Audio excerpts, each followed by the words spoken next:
Hello friends, hope you all are fine. Today we are going to start our part number 2 of class ninth history and the chapter number is 3. Racism in Hitler. All human culture. अब देखो Hitler ने power को स्थापित किया, हमने पहले part में पढ़ा, पर कहीं ना कहीं फिर उन्होंने रेसिज्म को शुरू किया ज्यूइश लोगों के साथ। The result of art, science, and technology that we see before us today are almost exclusively the product of Aryans. So Hitler का ऐसा मानना था कि ये सब जितनी भी चीज़ें हुई हैं या जितना भी डेवलपमेंट हुआ है ये सब आर्यंस ने किया है।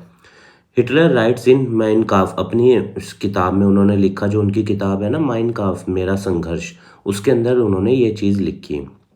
From this you can imagine how blind Hitler. अब आपको इसी से पता चल सकता है कि उसने दुनिया भर के जितने भी रिसर्च साइंटिस्ट सबको नकार के उसने ये कहा कि ये सब आर्यन लोगों ने किया है।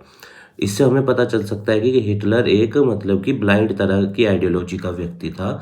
Was in his love for the so called pure race. और वो किसको सबसे ज़्यादा प्यार करते थे? प्योर रेस, क्योंकि उनके हिसाब से जो आर्यन लोग थे वो क्या थे? प्योर थे बिल्कुल, बाकी सब पॉल्यूटेड थे।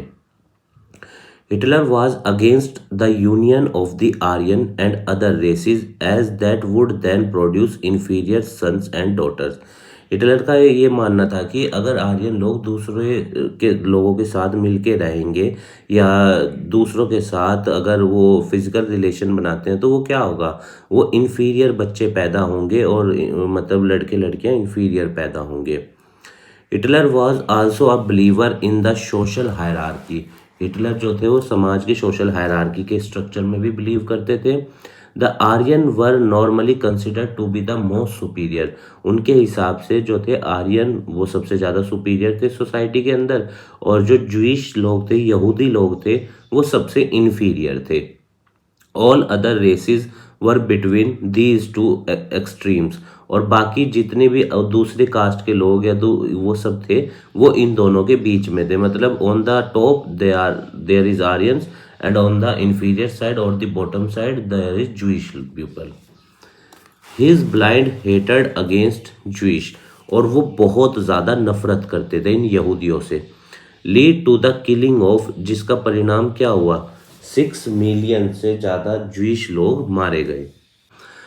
Killing is a very under statement hair, और किलिंग तो बहुत छोटा शब्द हो जाएगा जिस हिसाब से इन्होंने लोगों को मारा। जैसे कि वो गैस चैम्बर बना रखे थे ना, कि लोगों को भर भेजते थे उनके अंदर, उन कमरों के अंदर, और वहाँ पे गैस रिलीज कर देते थे, लोग सांस नहीं ले पाते थे और मर जाते थे।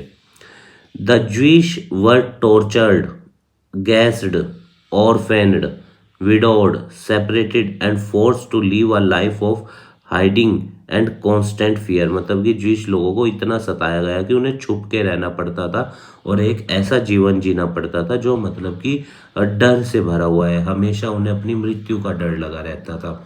This mass killing of the Jewish is called in history as the Holocaust, और इतिहास में इसको एक होलोकॉस्ट बोला गया है, मतलब इतना बड़ा नरसंहार बोला गया है इसको। सिर्फ जस्ट बिकॉज एक इंसान उनसे नफरत करता है तो इसलिए इतनी बड़ी संख्या में लोगों को मार दिया। We must note that Hitler killed countless people in Poland, और पोलैंड में कितने लोगों को मारा, रशिया में कितने लोगों को मारा, वो डाटा अलग है। Even the German people who were consider unfit were treated very harshly, और जो जर्मन लोग होते थे उसके अपने देश के लोग जो अनफिट थे उसके हिसाब से, या उसकी आर्मी में मतलब फिट नहीं बैठते थे, या कोई दिव्यांग था तो उसको भी बहुत बुरा कॉन्सिक्वेंसेस फेस करना पड़ता था। Let us see Holocaust. Hitler's hatred for Jews was as deadly as a forest fire। तो जिस तरह हिटलर मान लो यहूदियों से नफरत करते थे ना, ये एक ऐसे समझ लो जैसे जंगल में आग लगी हुई है और जो भी पेड़ उस आग में आ रहा है मतलब वो जल रहा है, तो सेम जो भी यहूदी हिटलर को फंस रहा था हिटलर उसको मार रहा था। Forest fire which showed no sign, और फॉरेस्ट फायर जो ऐसी आग जो कोई साइन न दे और किधर से भी फैलती जा रही है और जिसे रोका ना जा सके। सेम इसी तरह हिटलर हो रहे थे। After Hitler become the dictator, जब हिटलर डिक्टेटर बने जर्मनी के, he then pushed forth his theory of Aryan supremacy, और इन्होंने अपनी आइडियोलॉजी आर्यन सुप्रीमेसी वाले को और ज़्यादा फैलाया, उसको बढ़ावा दिया। ही बिलीव्ड दैट, इनका ये मानना था कि जो नीली आंखों वाले नॉर्डिक आर्यंस हैं इनको टॉप पे रखा जाए रेशियल हायरार्की में। रेशियल हायरार्की मीन्स जो कलर के बेस पे होती है स्किन के, इनको टॉप पे रखा जाए नीली आंखों वालों को, और जो ज्यूइश लोग हैं इनको बॉटम पे रखा जाए यहूदियों को। He associated spiritual significance with the killing of Jewish, और इन्होंने कहा कि अगर ज्यूइश लोगों को मारा जाए तो ये बहुत अच्छा है, अच्छा चीज होगा। Thus with the help of his police force, अपनी पुलिस फोर्स की मदद से, the SA unit and the Gestapo, इन्होंने 2 यूनिट बनाई ये पुलिस की, है ना। He systematically located and sent the Jewish to concentration camp, क्या करते थे, यहूदियों को पकड़ते थे और उन्हें कंसंट्रेशन कैंप में भेज देते थे, एंड बचर्ड देम, और वहां उनको मरवा देते थे, कटवा देते थे। This systematic killing of the Jewish community by Hitler is known as Holocaust, और इतना ज़्यादा यहूदियों को जो मारा गया सिस्टमेटिकली, इसी को क्या बोलते हैं, होलोकॉस्ट बोलते हैं। The peace treaty of Versailles, let us see that as the central power become weaker, जैसे सेंट्रल पावर कमजोर हो रही थी, and the triple entente become stronger, है ना, और जो ट्रिपल इटेंट थे वो स्ट्रोंग बनते जा रहे थे।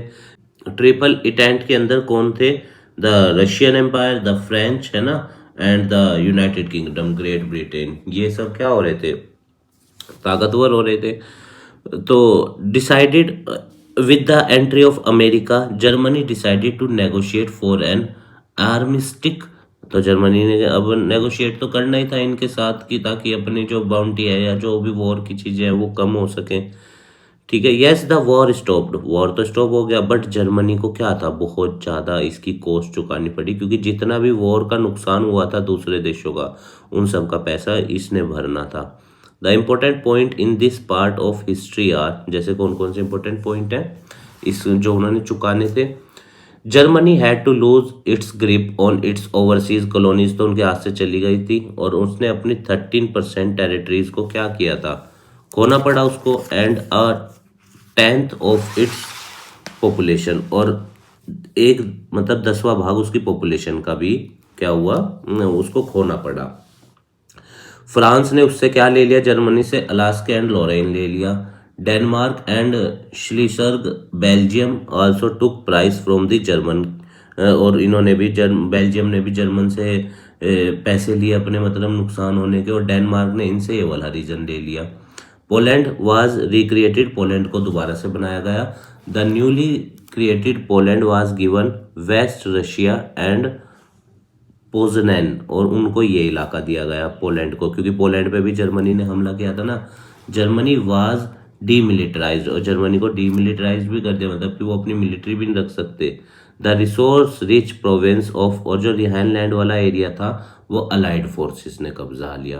तो कुल मिला के इनको पैसे का भी नुकसान हुआ, इनको इनकी पॉपुलेशन का भी नुकसान हुआ, जर्मनी को इनकी टेरिटरीज भी इनसे ली गई, है ना, और शर्मिंदगी जो हुई वो तो अलग ही थी। अब देखो अगला पॉइंट वही है, humiliation economic and psychological. The German people field deeply humiliated, अब शर्मिंदगी तो उठानी पड़ी थी इस पॉलिसी, इस ट्रीटी के बाद। They felt it was because of the weakness of the Weimar republic that the, और इनका ये मानना था कि ये इसलिए हो पाया क्योंकि वेमियार जो रिपब्लिक था वो कमजोर था, और अलाइड फोर्सेस जो थी वो इनको इनके ऊपर इतनी सारे सैंक्शंस तभी लगा पाई क्योंकि वेमियार रिपब्लिक कमजोर है। बिकॉज ऑफ दिस, और इसकी वजह से कंजर्वेटिव नेशनलिस्ट जो थे वो पीपल ऑफ जर्मनी वो क्या बन गए थे, रेडिकल्स बन गए थे, है ना। Political radicalism, let us see that the opponent of the Weimar republic the spartacist league tried to rise. अब जो वेमियार रिपब्लिक के अपोनेंट थे उन्होंने क्या किया, अपने आप को उभारने की कोशिश करी, अपने आप को बढ़ावा देने की कोशिश करी, क्योंकि जनता तो वैसे ही वेमियार रिपब्लिक के अपोज में है ना, उनसे परेशान है। Against the established political order and wanted Soviet style government, और ये अपने यहाँ क्या चाहते थे, सोवियत स्टाइल गवर्नमेंट चाहते थे। However the initial uprising was crushed, पर शुरुआत में तो वेमियार रिपब्लिक ने इसको दबा दी इनकी आवाज़ को। पर the spartacist league later founded the communist party of Germany, और पर बाद में इन्होंने क्या किया, जर्मनी की कम्युनिस्ट पार्टी को बनाया। द इकोनॉमिक क्राइसिस, अब इकोनॉमिक क्राइसिस तो आने ही थे, क्योंकि इतना ज़्यादा वॉर के एक्सपेंसेस पे करने, अपने देश के लोगों को देखना है ना, और सब कुछ बर्बाद भी हो गया। On one hand Germany already had heavy डेब्ट, तो वो भर ही रहे थे दूसरे देशों को। It had to pay the allied forces in gold, और गोल्ड भी उन्हें देना पड़ रहा था दूसरे देशों को। This emptied the coffers of the Weimar republic, और इसकी वजह से वेमियार रिपब्लिक को बहुत ज़्यादा नुकसान हुआ, उनका खजाना ख़त्म होता जा रहा था। इन 1923 जर्मनी ने क्या कहा, हम फ्रांस को अब पैसे नहीं देंगे, और फ्रांस ने क्या किया, रूरल एरिया को, जो इनका मेजर इंडस्ट्रियल एरिया था जर्मनी का, उसको कब्जा कर लिया। जब पैसे नहीं दोगे तो उसने एरिया को कब्जा कर लिया। The economic condition of Germany went from bad to worse, अब पहले बैड तो थी कि, और अब पैसा तो दे नहीं पा रहे थे, अब उन्होंने इनकी टेरिटरीज को कब्जाना शुरू कर दिया। इट स्टार्टेड, फिर इन्होंने बहुत ज़्यादा करेंसी नोट छापे, जिससे देश के अंदर हाइपर इन्फ्लेशन आ गया जर्मनी के अंदर। America came to its aid, America ने इसकी मदद भी करने की कोशिश करी, है ना, और इनको शॉर्ट टर्म लोन्स भी दिए। Then came the economic depression, और 1929 में जर्मनी के अंदर आर्थिक मंदी आ गई, डिप्रेशन आ गया देश के अंदर। द लोन स्टॉप्ड इंडस्ट्रीज, और जो इंडस्ट्रीज थी वो मतलब जो लोन था वो रुक गया, देना बंद हो गया, मतलब कि, और जो इंडस्ट्रीज थी उनको बहुत बुरा प्रभाव पड़ा इस चीज़ का। क्योंकि देखो, जब भी देश के अंदर हाइपर इन्फ्लेशन आता है ना, तो मनी सप्लाई बहुत ही ज़्यादा बड़ी क्वांटिटी में छापी जाती है, जिससे प्राइसेस बढ़ जाते हैं, है ना। इंडस्ट्रियल आउटपुट वाज रिड्यूस, और इंडस्ट्रियल आउटपुट जो था वो घट गया 40% से, मतलब अगर 100 किलो प्रोडक्शन होता था, अब 60 किलो हो रहा था बस। डिमांड बढ़ रही थी 1929 में के लेवल के हिसाब से 40% घट गया था। The dream of better future, Hitler made a German people dream of the better economic, है ना, हिटलर ने इन्हें मतलब अच्छा सपना दिखाया कि मैं जर्मनी को एक इकोनॉमिक सिस्टम अच्छा बनाऊंगा, है ना। Was on the brink of collapse and the people had no job or money, जो इन्होंने अच्छा सपना दिखाया था वो क्या था, पूरी तरीके से गिर चुका था, वो सपना भी खत्म होने वाला था, और लोगों के पास ना तो पैसा था ना जॉब थी। The Nazi propaganda took advantage of the people willingness to believe in anything. Hitler made the German people dream of a better future, तो हिटलर ने जर्मन लोगों को बेटर फ्यूचर का सपना दिखाया, और जर्मन इकोनॉमिक सिस्टम उस टाइम खत्म भी हो गया था, बिल्कुल कोलैप्स। तो नाजी लोगों ने एज अ प्रोपेगेंडा इसको एक एडवांटेज के तौर पे लिया, और लोग किसी भी चीज़ को अब सच मान लेंगे, चाहे वो चीज़ हो भी ना, क्योंकि लोग तो वैसे ही परेशान थे। That promise to pull them out of their misery, और नाजी वालों ने कहा कि हम तुम्हें इस माइजरी से, इस मुसीबत से बाहर निकाल लेंगे। इन 1932 उनको 37% वोट मिले जर्मन पार्लियामेंट के अंदर, ठीक है। The days of the repression, let us see. Now comes that part in Nazism and the rise of Hitler summary where we get to know why Hitler is hated so much across the world. तो अब हम उस चीज़ पे समझ में आ चुका है हमें कि दुनिया में हिटलर को क्यों नहीं पसंद किया जाता, क्योंकि उन्होंने सिर्फ रेशियल बेसिस पे 70 लाख से ज़्यादा लोगों को मरवा दिया। The important point in this part of history are in अब क्या क्या है ये देखते हैं। In 1933 Hitler gets the chancellorship, उसको जर्मन की चांसलरशिप मिलती है। द हाईएस्ट पोजीशन जो थी कैबिनेट के अंदर वो मिली हिटलर को। First he become successful in getting the support of conservative, इन्हें कंजर्वेटिव लोगों का भी सपोर्ट मिला हिटलर को। Somehow a fire broke out in the German parliament building. Hitler used this incident to take his advantage and suspended the previously established right of the people like free speech, the right to assemble, और Hitler वो German parliament के अंदर ना आग लग जाती है, हमने पहले भी देखा था ये पॉइंट, जिसके चलते क्या करता है हिटलर सब कुछ खत्म कर देता है और स्पीच का अधिकार ले लेता है, असेंबल का अधिकार, प्रेस की फ्रीडम, वो सब अपने खत्म कर देते हैं और एक तरह की डिक्टेटरशिप को क्या करते हैं, स्थापित कर देते हैं। The communist were sent to the concentration camp में भेज देते हैं कम्युनिस्ट लोगों को, ठीक है ना, लेफ्टिस्ट आइडियोलॉजी जो रखते हैं। After the enabling act of, जब अनेबलिंग एक्ट 1933 का पास हुआ, Hitler become the true dictator, और ये पूरी तरीके से डिक्टेटर बन गए। No other political parties than the Nazi, and Nazi और नाजी के अलावा कोई देश के अंदर पॉलिटिकल पार्टी नहीं थी। And Nazi affiliates were allowed, और जो लोग नाजी से जुड़े हुए पार्टी थी बस वही अलाउड थी देश में। द पार्लियामेंट्री सिस्टम जो थी देश के अंदर खत्म कर दी हिटलर ने। Hitler started shaping German society को उन्होंने बनाना शुरू किया दोबारा से, इन vision with the help of storm troopers and the Gestapo, मतलब पुलिस की मदद लेके, या कह सकते हो आप अपनी मिलिट्री की मदद लेके वो क्या कर रहे थे, दोबारा से जर्मन सोसाइटी को स्थापित कर रहे थे। वही आर्यंस के लिए मतलब, और ज्यूइश लोगों के अगेंस्ट होगी वो। Yes Hitler did reverse the effect of the peace treaty, और पीस ट्रीटी का हिटलर ने उल्टा किया। ही रिक्वायर्ड द रिहाइनलैंड, और उन्हें रिहाइनलैंड चाहिए था, है ना, और दोबारा से उन्होंने कब्जा भी करा, एक्वायर्ड कर लिया उसको। ही एनेक्स्ड, और सुडेटलैंड पे भी इन्होंने कब्जा किया। जर्मनी अटैक्ड पोलैंड पे भी किया। And after the tripartite pact the power of the Nazi empire increase, और जब इन्होंने इन सब के साथ वो किया अपना, मतलब पैक्ट किया, समझौता किया, तो जर्मनी की पावर और ज़्यादा बढ़ गई यूरोप के अंदर, है ना। पर वही बात आती है कि देखो सैन्य के बिना एक लिमिट होती है। फिर उन्होंने, दूसरे देशों ने, सुपर पावर्स ने जब अलायंस करके हिटलर को हराने की कोशिश करी तो सब कुछ इनका छीन भी लिया इनसे, और इन्होंने सेंट्रलाइज पॉलिटिकल सिस्टम बनाया। सेंट्रलाइज पॉलिटिकल सिस्टम में क्या होता है, सारी पावर जो होती है ना वो सेंटर पे ही रहती है, मतलब हिटलर के ही हाथ में रहेगी, केंद्र के हाथ में ही सारी पावर्स रहेंगी। Racism and the program aimed at Jewish, let us see. Racism and the pogrom aimed at Jewish, तो जो अब कलर वाला भेद तो ये करता ही था ज्यूइश लोगों के साथ में जो प्रोग्राम तबाही इन्होंने ज्यूइश के खिलाफ करी वो भी देखते हैं। Hitler was a strong opponent of equality among people, equality among people में हिटलर विश्वास नहीं रखते थे, वो रेशियल हायरार्की में विश्वास रखते थे। In this hierarchy the blunt blue eyes Nordic Germans, इनको वो सबसे अच्छा मानते थे, है ना, ब्लू आई वाले लोगों को, नॉर्डिक जर्मन्स को।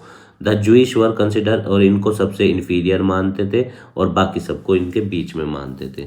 Hitler was also a proponent of lebensraum, lebensraum means जिसमें जर्मनी अपने आप को एक्सपेंड करना चाहता था। The concept that the area of the motherland needed to be extended, इस कंसेप्ट के अंदर क्या था कि जो मदरलैंड है, मतलब जर्मनी है, उसके एरिया को बढ़ाने की ज़रूरत है। So that more and more Germans could have enough space, ताकि ज़्यादा से ज़्यादा जर्मन लोगों के पास बहुत ज़्यादा ज़मीन हो रहने के लिए। It was with this racist mentally that Hitler went on to massacre millions of Jewish, और इसलिए इन्होंने क्या किया, यहूदियों को मारना शुरू किया, और उनकी ज़मीनों को किनको दे दिया, नॉर्डिक ब्लू आइड वालों को, ठीक है।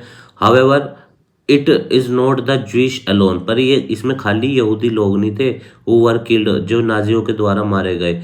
There were gypsies, blacks, Russians, Polish लोग, सबको इसने मारा, ठीक है ना। Who were also prosecuted. Ironically Hitler did not even spare his people, और मतलब कि हिटलर ने इतने लोगों तक को नहीं छोड़ा, देखो जो उसके देश के अंदर गए, वही दिव्यांग लोग जो वाले थे। एनी जर्मन जो अनफिट था उसको भी मार दिया गया इसके द्वारा, मतलब अपने देश के लोग जो इसके हिसाब से फिट नहीं थे ना, उन्हें भी मार दिया गया। तो कुल मिला के ये था आपका चैप्टर, है ना। उम्मीद है आपको चैप्टर समझ में आया होगा। पार्ट 1 आप ज़रूर देखना, उसका लिंक मैं डिस्क्रिप्शन में भी दे दूंगा। आप स्वस्थ रहिए, खूब लाइफ में आगे बढ़िए, यही हमारी मनोकामना है। इस देश को अच्छा बनाइए, इस समाज को अच्छा बनाइए, अपना अस्तित्व इस समाज में स्थापित कीजिएगा, ठीक है ना। और जो भी हिस्ट्री में इस तरीके के लोग हैं, इनसे हमें सीखने को मिलता है कि जो हमें काम नहीं करने हैं, है ना, जैसे रेशियल डिस्क्रिमिनेशन नहीं करना है।